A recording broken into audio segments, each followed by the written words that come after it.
Assalamualaikum warahmatullahi wabarakatuh. Perkenalkan, kami dari kelompok 9 kelas 409. Di sini kami akan menjelaskan tentang catatan atas laporan keuangan atau disingkat dengan CALK dalam laporan keuangan pemerintah pusat. Berikut adalah anggota kelompok 9, terdiri dari 5 orang. Pertama-tama, tujuan dari pernyataan standar catatan atas laporan keuangan adalah untuk mengatur penyajian dan pengungkapan yang diperlukan pada catatan atas laporan keuangan. Tujuan dari penyajian CALK adalah untuk meningkatkan transparansi laporan keuangan dan penyediaan pemahamannya atas informasi keuangan pemerintah. Hal ini diperlukan untuk menghindari asimetri informasi dan memperkecil potensi kesalahpahaman dalam memahami konsep akuntansi akrual. Pembaca yang terbiasa dengan laporan keuangan sektor komersial cenderung melihat laporan keuangan pemerintah seperti laporan keuangan perusahaan. Untuk itu, pembahasan umum dan referensi ke pos-pos laporan keuangan menjadi penting bagi pembaca laporan keuangan. Selanjutnya, kita akan membahas tentang ruang lingkup. 1. Laporan keuangan untuk tujuan umum oleh entitas pelaporan. 2. Laporan keuangan untuk tujuan umum adalah laporan yang dimaksudkan untuk memenuhi kebutuhan pengguna akan informasi akuntansi keuangan yang lazim. Pengguna tersebut adalah masyarakat, legislatif, lembaga pengawas, pemeriksa, pihak yang memberi atau berperan dalam proses donasi, investasi, dan pinjaman, serta pemerintah.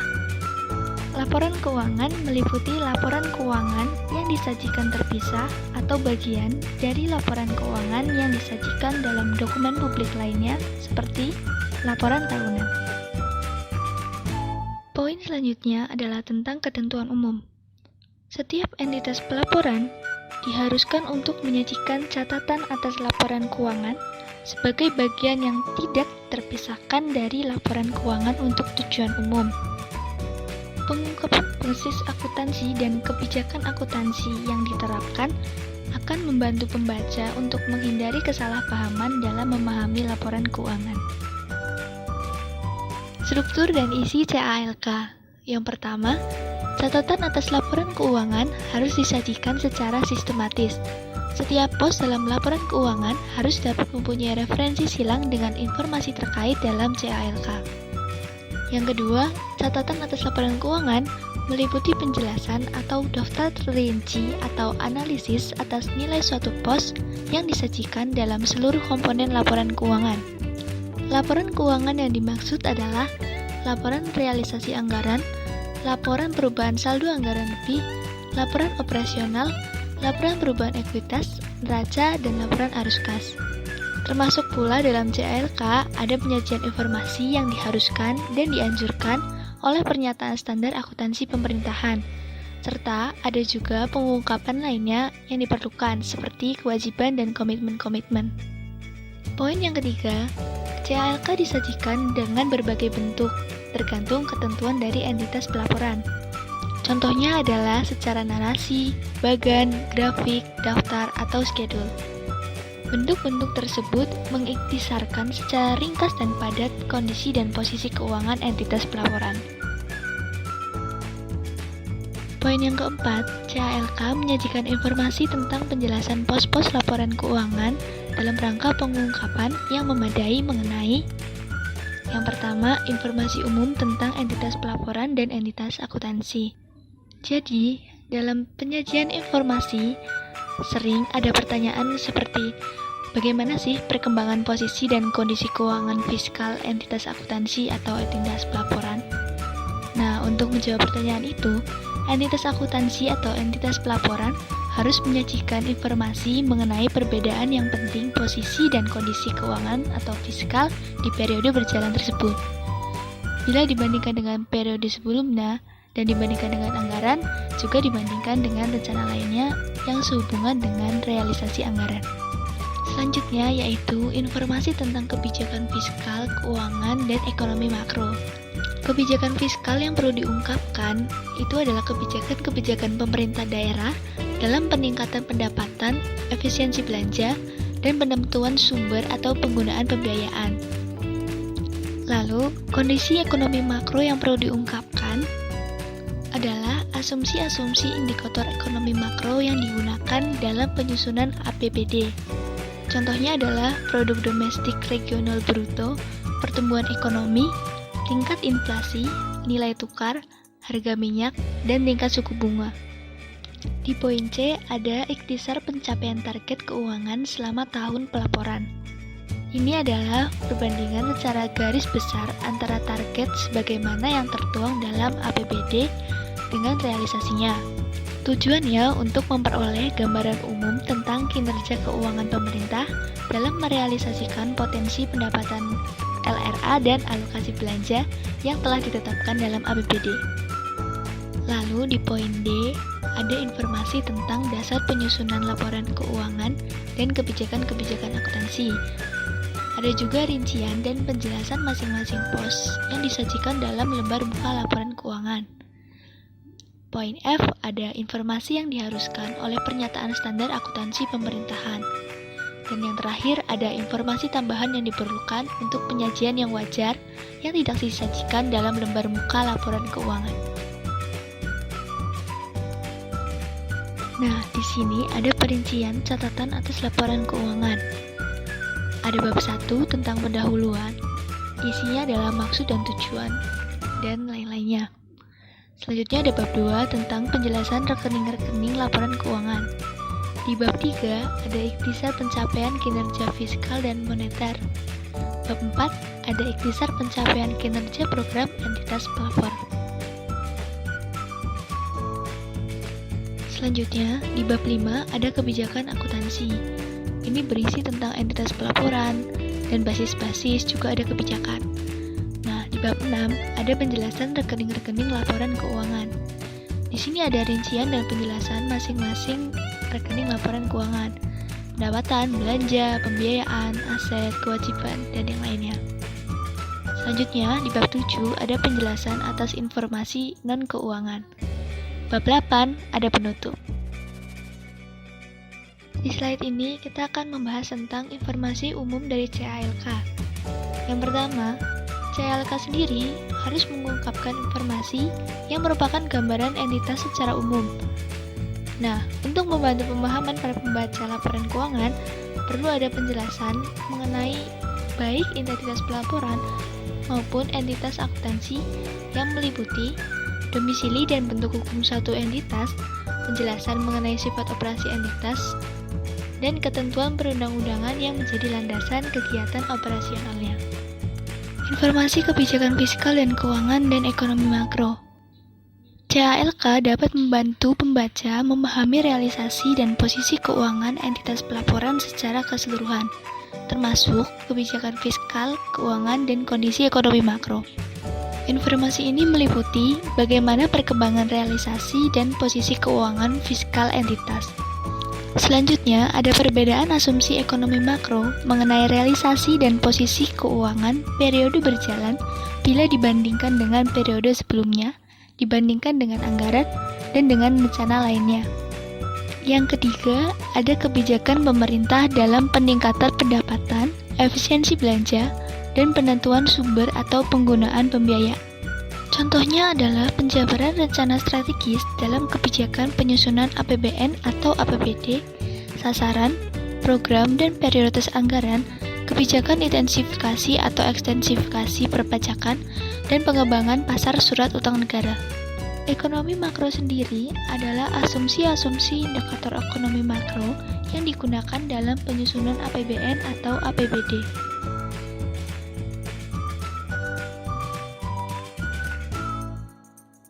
Ikhtisar pencapaian target keuangan selama tahun pelaporan, berikut kendala dan hambatan. Jadi, catatan atas laporan keuangan harus dapat menjelaskan perubahan anggaran yang penting selama periode berjalan dibandingkan dengan anggaran yang pertama kali disetujui oleh DPR atau DPRD, hambatan dan kendala yang ada dalam pencapaian target yang telah ditetapkan, serta masalah lainnya yang dianggap perlu oleh manajemen entitas pelaporan untuk diketahui pembaca laporan keuangan. Poin pertama, ada ikhtisar pencapaian target keuangan perbandingan target sebagaimana yang tertuang dalam APBN atau APBD dengan realisasinya. Selanjutnya, ada informasi keuangan lainnya yang dianggap perlu untuk diketahui pembaca. Misalnya, kewajiban yang memerlukan ketersediaan dana dalam anggaran periode mendatang. Di slide ini, kita akan membahas tentang dasar penyajian laporan keuangan dan pengungkapan kebijakan akuntansi keuangan. Poin pertama, entitas pelaporan mengungkapkan dasar penyajian laporan keuangan dan kebijakan akuntansi dalam CALK. Poin kedua, asumsi dasar atau konsep dasar akuntansi tertentu yang mendasari penyusunan laporan keuangan biasanya tidak perlu diungkapkan secara spesifik. Pengungkapan ini hanya diperlukan jika entitas pelaporan tidak mengikuti asumsi atau konsep tersebut dan disertai alasan dan penjelasan. Poin ketiga, pertimbangan dan/atau pemilihan kebijakan akuntansi perlu disesuaikan dengan kondisi entitas pelaporan. Sasaran pilihan kebijakan yang paling tepat akan menggambarkan realitas ekonomi entitas pelaporan secara tepat dalam bentuk keadaan keuangan dan kegiatan. Pengungkapan kebijakan akuntansi itu harus mengidentifikasikan dan menjelaskan prinsip-prinsip akuntansi yang digunakan oleh entitas pelaporan. Metode penerapannya itu juga pasti mempengaruhi penyajian laporan yang lainnya. Pengungkapannya juga harus meliputi pertimbangan-pertimbangan penting yang diambil dalam memilih prinsip-prinsip yang sesuai. Nah, jadi apa sih yang dijelaskan di kebijakan akuntansi pada CALK? Yang pertama ada entitas pelaporan, kedua ada basis akuntansi, dan ketiga ada dasar pengukuran yang digunakan dalam penyusunan laporan keuangan. Yang keempat ada sampai sejauh mana sih kebijakan-kebijakan akuntansi yang berkaitan dengan pernyataan standar akuntansi pemerintahan ini diterapkan oleh suatu entitas pelaporan pada masa transisi. Dan yang terakhir ada kebijakan akuntansi tertentu yang diperlukan untuk memahami laporan keuangan. Dasar penyajian laporan keuangan dan pengungkapan kebijakan akuntansi keuangan. Kebijakan-kebijakan akuntansi yang perlu dipertimbangkan untuk disajikan adalah: pertama, pengakuan pendapatan LRA, kedua, pengakuan pendapatan LO, ketiga, pengakuan belanja, yang keempat, pengakuan beban, kelima, prinsip-prinsip penyusunan laporan konsolidasian, keenam, investasi, ketujuh, pengakuan dan penghentian penghapusan aset berwujud dan tidak berwujud, yang ketujuh, kontrak-kontrak konstruksi, yang ke-8, kebijakan kapitalisasi pengeluaran, yang ke-9, kemitraan dengan pihak ketiga. Untuk yang lain bisa dibaca sendiri. Selanjutnya dalam penyajian laporan keuangan, kebijakan dapat menjadi signifikan walaupun nilai pos-pos yang disajikan dalam periode berjalan dan sebelumnya tidak material. Selain itu, perlu pula diungkapkan kebijakan akuntansi yang dipilih dan diterapkan yang tidak diatur dalam standar ini. Yang kedua, perubahan kebijakan akuntansi yang tidak mempunyai pengaruh material dalam tahun perubahan juga harus diungkapkan jika berpengaruh secara material terhadap tahun-tahun yang akan datang. Penyajian, rincian, dan penjelasan masing-masing pos. CLK harus menyajikan rincian dan penjelasan atas masing-masing pos dalam laporan realisasi anggaran, laporan perubahan SAL, neraca, LO, LHK, dan laporan perubahan ekuitas, yaitu anggaran, realisasi, persentase pencapaian, penjelasan atas perbedaan antara anggaran dan realisasi, perbandingan dengan periode yang lalu, penjelasan atas perbedaan antara periode berjalan dan periode yang lalu, rincian lebih lanjut pendapatan LRA menurut sumber pendapatan, rincian lebih lanjut belanja menurut klasifikasi ekonomi, organisasi, dan fungsi, rincian lebih lanjut pembiayaan, dan penjelasan hal-hal yang penting yang diperlukan. Selanjutnya, kejadian penting selama pelaporan. CLK harus mengungkapkan kejadian-kejadian penting selama tahun pelaporan, seperti penggantian manajemen pemerintahan selama tahun berjalan, kesalahan manajemen terdahulu yang telah dikoreksi manajemen baru, komitmen atau kontingensi yang tidak dapat disajikan pada neraca, contohnya adalah keberatan atas ketahuan pajak, tuntutan restitusi pajak, atau aksi massal untuk menuntut ganti rugi, penggabungan atau pemekaran entitas tahun berjalan, kejadian yang mempunyai dampak sosial, misalnya adanya pemogokan yang harus ditanggulangi pemerintah. Selanjutnya, pengungkapan persediaan. Laporan keuangan harus mengungkapkan: pertama, kebijakan akuntansi yang digunakan dalam pengukuran persediaan. Yang kedua, penjelasan lebih lanjut tentang persediaan, seperti barang yang digunakan dalam pelayanan masyarakat, perlengkapan yang digunakan dalam proses produksi. Yang ketiga, jenis, jumlah, dan nilai persediaan dalam kondisi rusak atau usang. Hal-hal lain yang harus diungkapkan dalam laporan keuangan pemerintah berkaitan dengan investasi pemerintah antara lain, yang pertama, kebijakan akuntansi untuk penentuan nilai investasi. Yang kedua, jenis-jenis investasi, investasi permanen dan investasi non-permanen. Yang ketiga, perubahan harga pasar baik investasi jangka pendek maupun investasi jangka panjang. Yang keempat, penurunan nilai investasi yang signifikan dan penyebab penurunan tersebut. Yang kelima, investasi yang dinilai dengan nilai wajar dan alasan penerapannya. Yang keenam, perubahan pos investasi. Pengungkapan aset tetap. Laporan keuangan harus mengungkapkan untuk masing-masing jenis aset tetap, yaitu pertama, dasar penilaian yang digunakan untuk menentukan nilai tercatat atau carrying amount. Yang kedua, rekonsiliasi jumlah tercatat pada awal dan akhir periode yang menunjukkan penambahan, pelepasan, akumulasi penyusutan, dan perubahan nilai jika ada, dan mutasi aset tetap lainnya. Yang ketiga, informasi penyusutan meliputi nilai penyusutan, metode penyusutan yang digunakan, masa manfaat atau tarif penyusutan yang digunakan, dan nilai tercatat bruto dan akumulasi penyusutan pada awal dan akhir periode. Selain itu, dalam pengungkapan aset, laporan keuangan juga harus mengungkapkan eksistensi dan batasan hak milik atas aset tetap, kebijakan akuntansi untuk kapitalisasi yang berkaitan dengan aset tetap, jumlah pengeluaran pada pos aset tetap dalam konstruksi, dan jumlah komitmen untuk akuisisi aset tetap. Pengungkapan KDP atau konstruksi dalam pembangunan. Entitas harus mengungkapkan informasi mengenai KDP pada akhir periode akuntansi. Yang pertama, rincian kontrak konstruksi dalam pengerjaan beserta tingkat penyelesaian dan jangka waktu penyelesaian. Yang kedua, nilai kontrak konstruksi dan sumber pendanaannya. Yang ketiga, jumlah biaya yang telah dikeluarkan dan yang masih harus dibayar. Yang keempat, uang muka kerja yang diberikan. Yang terakhir, retensi. Pengungkapan kewajiban. Utang pemerintah harus diungkapkan secara rinci dalam bentuk daftar schedule utang. Informasi yang harus disajikan dalam CLK yaitu pertama, jumlah saldo kewajiban jangka pendek dan jangka panjang berdasarkan pemberi pinjaman. Kedua, jumlah saldo kewajiban utang pemerintah berdasarkan jenis sekuritas dan jatuh temponya.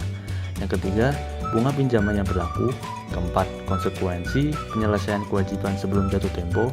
Kelima, perjanjian restrukturisasi utang, yaitu pengurangan pinjaman, modifikasi persyaratan utang, pengurangan tingkat bunga pinjaman, pengunduran jatuh tempo pinjaman, pengurangan nilai jatuh tempo pinjaman, pengurangan jumlah bunga terutang.